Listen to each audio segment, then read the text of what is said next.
안녕하세요. 자동차의 모든 것 카멘 김선호입니다. 오늘도 카멘 패밀들의 정비숍 이야기로 돌아왔습니다. 오늘 이야기는 저희가 무언가 자동차를 수리를 하거나 부품을 교환을 하는 영상은 아닙니다. 가끔씩 댓글에도 달리고 저희에게 메일도 보내주시고 문의 전화도 많이 오는 그 이야기를 하고자 합니다. 엔진오일 소모, 엔진의 미세 부족, 그리고 아무리 수리를 해도 반복되는 경고등, 이 세 가지 모두 다 공통된 부분의 문제로 인해서 발생하는 것들 중에 하나입니다. 그렇다고 제가 지금 말씀드린 공통된 이 세 가지의 그 문제가 꼭 오늘 말씀드리는 이 부분의 문제는 아니에요. 확률적으로 높을 뿐이고 분명히 다른 부품에 또는 다른 원인이 있을 수가 있습니다. 엔진 오일이 소모되는 부분, 그리고 엔진 소음이 조금 무언가 모르게 커지는 듯한 느낌, 그리고 미세 부족, 그리고 경고등. 여기서 제가 오늘 이야기에서 배제할 부분은 미세하게 오일이 누유가 발생된다거나 그런 부분들은 배제하고요. 그리고 특정 브랜드의 또 특정 엔진의 리콜에 관련된 것들, 아주 고질적인 그런 부분들도 배제하겠습니다. 그리고 실린더 블럭 또는 피스톤의 문제도 배제하겠습니다. 물론 그런 부분들에 의해서 동일한 문제가 발생하는 경우도 종종 있습니다. 하지만 오늘 제가 말씀드리고 싶은 것은 차종과 브랜드와 엔진에 상관없이 아주 많이 다발성으로 발생하는 부분들이고, 그런 문제가 발생했을 경우 어떠한 방식으로 수리가 되는지, 또 어느 부분의 문제인지를 오늘 말씀드리고자 합니다.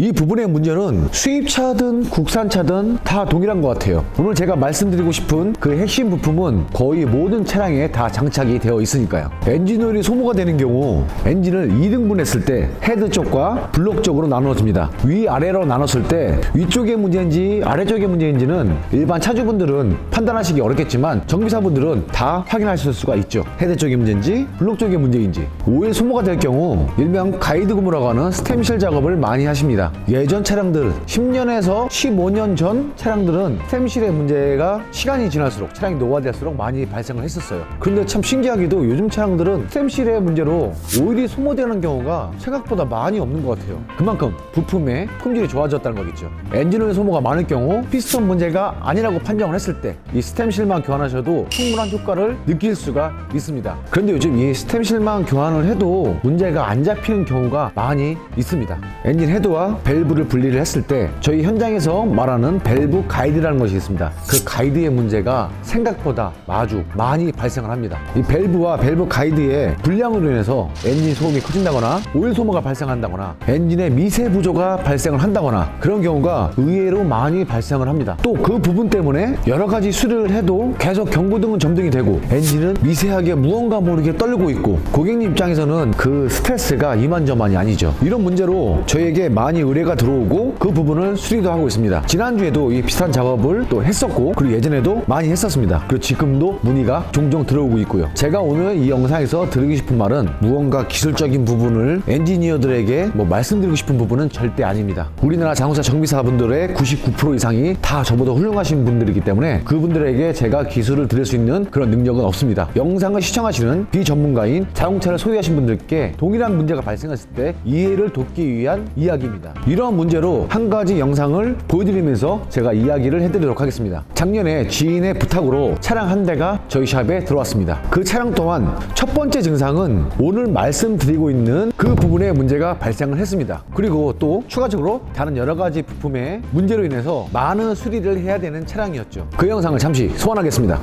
지인의 소개로 차량 한 대가 입고되었습니다. 그 차량을 수리할 것은 여러 가지가 있었어요. 그 많은 문제점 중에서도 오늘 이야기의 핵심인 밸브 가이드의 문제도 있었습니다. 경고등을 지워도 계속 지속적으로 반복이 됐고, 그리고 미세한 엔진 부조도 있었고요. 엔진오일이 소모되는 증상은 고객님께서 크게 느끼시지 못하셨다고 합니다. 진단과 작업 내용들은 저에게 작업을 의뢰하신 분들께서 다 숙지해 오셨고 저희는 그대로 작업만 하면 됐죠. 차량이 입고되자마자 시동도 걸어보고 엔진 소음도 들어보고 컴퓨터로 경고등이 발생한 그 문제점도 상태도 확인을 했습니다. 엔진 헤드만 작업할 경우에는 엔진을 탈거하지 않고 할 수가 있습니다. 하지만 의뢰하신 내용이 많기 때문에 부디하게 엔진을 탈거한 상태에서 작업을 진행했습니다. 오일 누유, 냉각수 누수 등등등 작업을 해야 될 게 너무너무 많았습니다. 잠시 엔진이 탈거되는 영상을 보시죠. 현재 상황이 지금 엔진도 부조하잖아. 경고등도 들어오죠 지금. 스캐너 찍었을 때 고장 코드도 많이 발생을 하고 다기통 실화. 이 경고등 때문에 점화 코일하고 플러그도 같이 바꿨어요. 밸브 쪽에 조금 문제가 있지 않을까 싶은 생각? 제 생각도.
이 차량은 밸브 기구가 작동하는 방식이 다른 차종의 엔진과 조금 다른 부분이 있습니다. 쇼미더머니가 열심히 탈거를 하고 분해를 하고 하나씩 작업을 진행했습니다. 작업을 의뢰하신 분께서 그래도 유관상 원인을 꼭 보고 싶으니까 하나씩 탈거를 할 때 확인 좀 해달라고 저에게 부탁을 하셨죠. 그래서 꼼꼼하게 하나씩 부품을 탈거하면서 확인을 했습니다. 다른 부분은 다 배제를 하고 오늘 이야기의 중점인 엔진 헤드 그리고 밸브에 대해서 이야기를 하도록 하겠습니다. 블럭과 헤드를 분리를 했을 때 유심히 봤어요. 그런데 유관상으로 캠축이나 밸브 기구에 무언가 문제가 있다고 보기는 어려웠습니다. 그래도 빠짐없이 조금 더 세심하게 관찰을 했죠. 불연소가 된 느낌이 들었고 특정 실린더와 밸브에 연소된 상태도 상대적으로 무언가 달랐습니다. 저에게 작업을 의뢰하신 분께서는 이 헤드를 교환이 아닌 리빌드를 원하셨습니다. 그래서 그 리빌드를 하러 엔진 수리 전문점 대표님께 그 헤드를 가지고 찾아갔습니다. 헤드를 리빌드하면서 문제점이 분명히 발생할 거라고 생각을 했고 그거 대표님께서도 분명히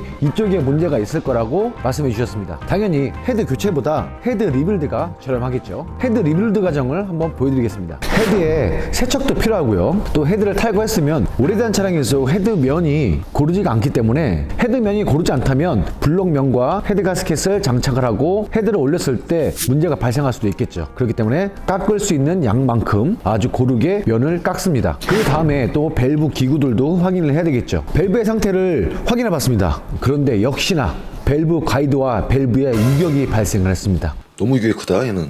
그러니까. 근데 또 이쪽 좌우로는 그나마 또 괜찮아. 응, 좌우는 괜찮은데 상하가 엄청 유격이 크네. 그건 덜하지. 얘는 좀 덜하고 확실하더라고.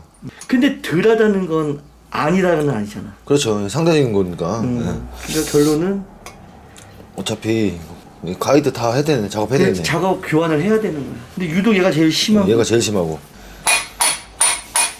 흔들어 봤을 때 유격이 상당히 컸던 것들이 있었죠. 이런 경우 헤드를 리빌드 할 때 헤드의 면을 깎고 세척을 하고 스템실만 교환한다고 해서 문제를 향상시킬 수가 없습니다. 분명히 경고등이 또 발생을 하고 이상 증상이 계속 발생할 겁니다. 당연히 밸브 가이드를 교환을 해야 되겠죠. 그렇게 밸브 가이드를 다 교환을 했습니다. 그런데 차종에 따라서 밸브 가이드가 공급이 되는 차량이 있고 밸브 가이드가 공급이 안 되는 차량들도 있습니다. 그런 부분들은 엔진을 전문적으로 수리하는 업체에서 가공을 한다거나 제작을 해서 문제 있는 차량에 장착을 한다고 이야기를 들었습니다. 가이드를 바꾸지 않으면 리빌드를 했다고 볼 수가 없을 것 같아요. 그렇게 엔진 헤드 리빌드를 진행했습니다. 오늘 영상에서 보여드린 차량은 다른 부분에도 문제가 많이 발생했었기 때문에 고객님께서 직접 부품을 하나씩 구매를 해오시고 준비를 해오셨기 때문에 작업 시간도 아주 많이 걸렸었습니다. 부품이 다 도착한 후에 고객님께서 준비해 오신 모든 부품들을 다 교환을 하고 그 다음에 리빌드된 엔진 헤드를 장착을 했습니다. 쇼미더머니가 열심히 작업을 해서 차량의 엔진을 다시 장착을 하고 테스트를 진행했습니다.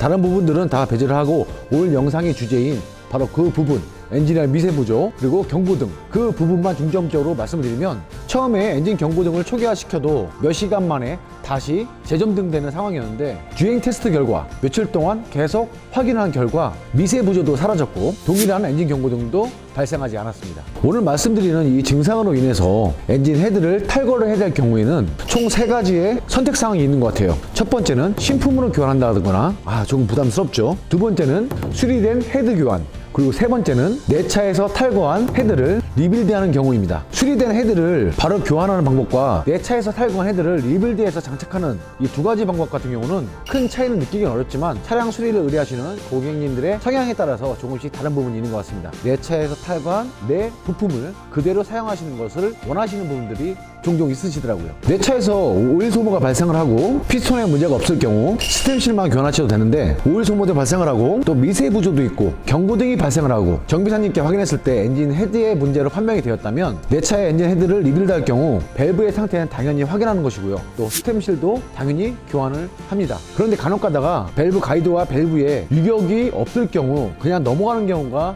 가끔씩 있습니다. 만약에 엔진 헤드 리빌드를 의뢰하신다면 헤드의 세척, 또 밸브 기구의 확인, 헤드면을 고르게 깎고 그런 작업 외에 밸브 가이드도 함께 교환하시는 것을 추천합니다. 얼마 안 있어서 밸브 가이드와 밸브에 문제가 생긴다면 또 필요없는 지출이 발생할 수가 있겠죠. 리빌드 하실 경우 밸브 가이드도 함께 교환해달라고 말씀하시는 것도 좋은 방법일 것 같습니다. 물론 대부분의 수리업체에서 교환을 하기는 합니다. 하지만 말씀을 하는 것과 안 하는 것과의 차이는 분명히 있겠죠. 자, 이렇게 해서 오늘의 영상을 마무리하도록 하겠습니다. 오늘도 소중한 시간 함께 해주셔서 진심으로 감사드리고 다음 시간에도 카멘 패밀들의 즐겁고 재미있는 정비숍 이야기로 돌아오겠습니다.